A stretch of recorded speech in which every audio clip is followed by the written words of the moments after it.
Izenzo isahluko sesihlanu soqala ufunda evesini lokuqala. Kepha indoda ethile igama layo lingu-Ananiya, inoSafiri umkayo, yathengisa ngendawo, yagodla ingxenye yemali nomkayo ekwazi, yaletha ingxenye ethile, yayibeka ngasezinyaweni zabapostoli. Wayesethi uPetro, Ananiya, kungani ukuba uSathane agcwalise inhliziyo yakho, uqambe amanga kuMoya oNgcwele, ugodle ingxenye yemali yezwe na? Lisekhona belingesilo elakho na?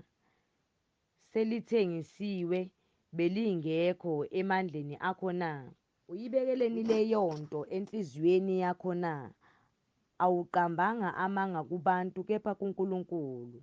Kuthe u-Ananiya ezwa lawo mazwi, wawa phansi, wafa.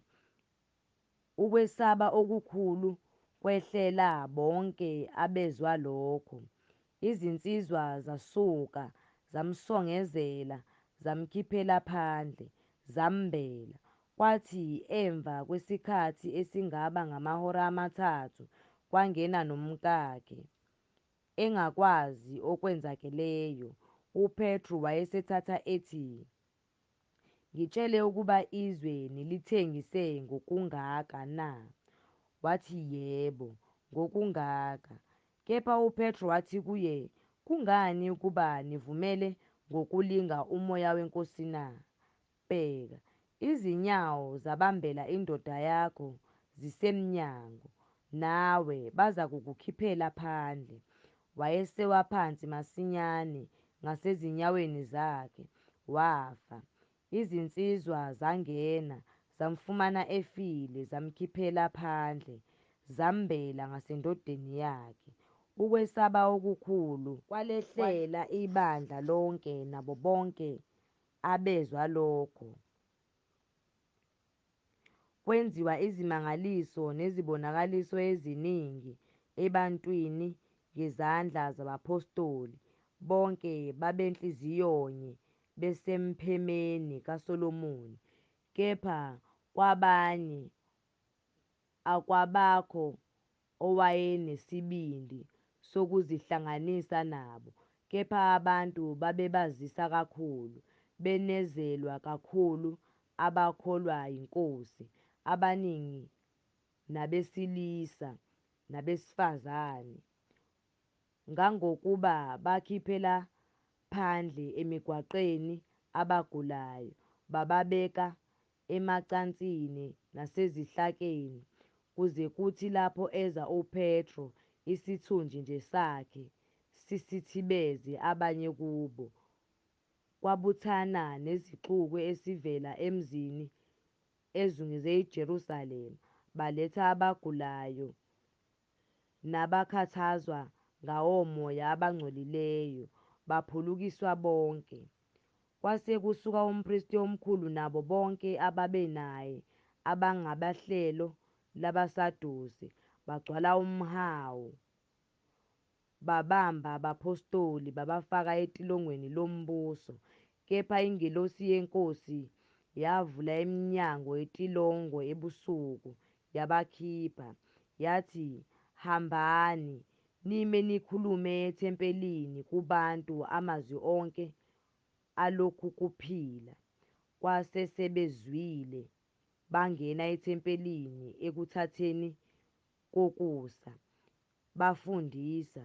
Kepha kwafika umpristi omkhulu nababenaye, bababizela ndawonye umphakathi nezigele zonke zabantwana bakwa-Israyeli, bathumela endlini yeziboshwa ukuba balethwe. Kepha izikhonzi ezafika khona azibafumananga etolongweni, zase zibuyela emumva zabika, zathi, indlu yesiboshwa sayifumana ivaliwe, iqinile impela, nabalindi bemi eminyango, kepha sesivulile, asifumananga muntu ngaphandle. Kwathi ukuba induna yethempeli nabapristi abakhulu bezwa lawo mazwi, basambatheka ngawo ngokuthi, kungaba yini lokho na? Kepha kwafika omunye wababikela wathi, "Bhekani, amadodana ebeniwafakile entolongweni ethempelini afundisa abantu." Khona yaphuma induna kanye nezikhonzi zabaletha kungengampoqo ngokuba bebesaba abantu, funa bakhandwe ngamatshe. Sebebalethile babamisa emphakathini, umphristi omkhulu wababuza wathi, "Saniyala nokuniyala ukuba ningafundisi ngalelo gama? Bhekani, senigcwalise iJerusalema ngesifundiswa. Nihlose ukwehlisa igazi lalowo muntu phezu kwethu."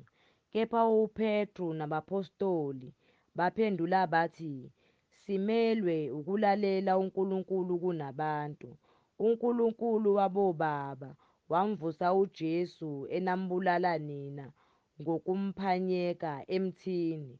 Lowo uNkulunkulu wamphakamisa ngasokunene sakhe abe yiNkosi noMsindisi ukuba anike u-Israyeli ukuphenduka nokuthethelelwa kwezono.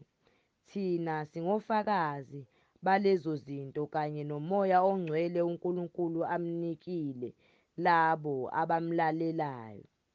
Bona sebezwile bathukuthela, bafuna ukubabulala. Kwase kusukuma omunye emphakathini, umFarisi ogama lakhe linguGamaliyeli, isazimthetho esitusekayo esizweni sonke. Wayala ukuba abantu bakhishwe isikhashana. Wayesethi kubo, "Madoda akwa-Israyeli, qaphelani kulokho enizakukwenza kulaba bantu, ngokuba ngaphambi kwalezo zinsuku kwasuka uThewuda ezishaya omkhulu, kwanamathela kuye amadoda angathi 400. Wabulawa yena nabo bonke abamlalelayo, bachitheka baphela. Emva kwalokho kwasuka uJuda waseGalile ezinsukwini zokubhalwa, wahlubukisa abantu ukuba bamlandele, nalowo wabhubha, nabo bonke abamlalelayo bahlakazeka. Manje-ke ngithi kini, dedani kulaba bantu, nibayeke, ngokuba uma lelisu nalomsebenzi kuvela kubantu kuyakuchitheka, kepha uma kuvela kuNkulunkulu aniyikuba namandla okubachitha. Funa mhlawumbe nifunyanwe ningabalwayo noNkulunkulu." Bamvumela-ke, base bababiza abapostoli, babashaya, babayala ngokuthi bangakhulumi ngegama likaJesu, babakhulula. Khona basuka phambi komphakathi bethokoza ngokuba bebefanele ukudunyazwa ngenxa yalelo gama. Abayekanga ukufundisa nokushumayela ivangeli ngoJesu Kristu imihla yonke ethempelini nasemakhaya.